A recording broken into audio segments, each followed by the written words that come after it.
Tinsukia TDA market में जिला प्रशासन द्वारा चलाया जा रहा अभियान पर तिनसुकिया जिला प्रशासन की तरफ से अतिरिक्त जिला मजिस्ट्रेट पंकज समूहा द्वारा दिया गया बयान को सुनते हैं।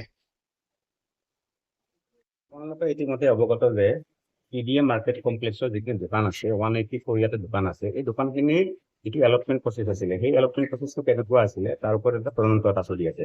কাৰণ অভিযোগ এটা উঠিছিলে যে দুই এজন লোকে 10খন 12খন 13খন দোকান কি আছে চলাই আছে অথচ তেওঁলোকৰ নামত এলটমেণ্ট নাছিল তেনেকুৱা ধৰণৰ অভিযোগ আছিলে।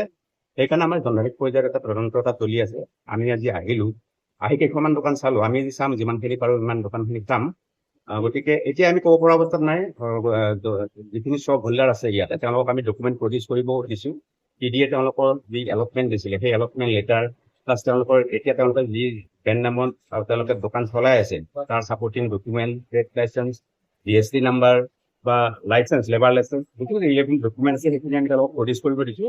কেইখনমান দোকানীয়ে প্ৰডিউচ কৰিব পাৰিছে কিছুমানে প্ৰডিউচ কৰিব পৰা নাই তেওঁলোকে অকণমান সময় লৈছে আধা ঘণ্টাৰ ভিতৰত দিম বুলি কৈছে। গোটেইখিনি ডকুমেণ্ট আমি চাম তাৰ পাছতহে আমি আহিব পাৰিম আৰু এতিয়া অকণমান সময় লাগিব কাৰণ কিয় এলটমেণ্ট প্ৰচেছটো কেনেকুৱা আছিলে সেই 2002 চনৰ পৰা এই টিডিএ মাৰ্কেট আৰম্ভ হৈছিল আপোনালোকে জানে 2002 চনত এলটমেণ্ট আৰম্ভ হৈছিলে 2002 চনত। সেইকাৰণে আমি এলটমেণ্ট প্ৰচেছটো যি আছে সেই বিষয়টো আমি চাই আছো সেই বিষয়টো আমি তদন্ত কৰি আছো পুৰণি ফাইল আমি বিচাৰিছো গতিকে তদন্তৰ অকণমান সময় লাগিব। তদন্তৰ শেষত আমি যেতিয়া তদন্ত প্ৰতিবেদন দিম আপোনালোকে কথাখিনি কথা জানিব পাৰিম। কোন কোন বিভাগ আছে আপোনালোকৰ লগত?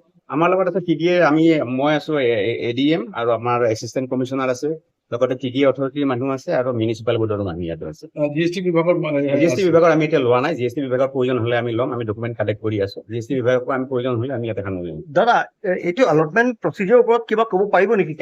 এতিয়া ক'ব পৰা অৱস্থাত নাই কাৰণ মই কৈছো 2002 চনত এইটো অলপমান প্ৰচিডিউৰ আৰম্ভ হৈছিলে। সেইকাৰণে আমি সেই সময়ৰ ফাইলবোৰ আমি বিচাৰিছো টিডি অথৰিটিৰ পৰা পালে কিছুমান ডকুমেণ্ট পাইছো সকলোখিনি পোৱা নাই তেওঁলোকে বিচাৰি আছে যিহেতু পুৰণি ফাইল গোটেইখিনি পালে আমি ফাইলখিনি অধ্যয়ন কৰিব লাগিব। অধ্যয়ন কৰিলেহে আমি গম পাম।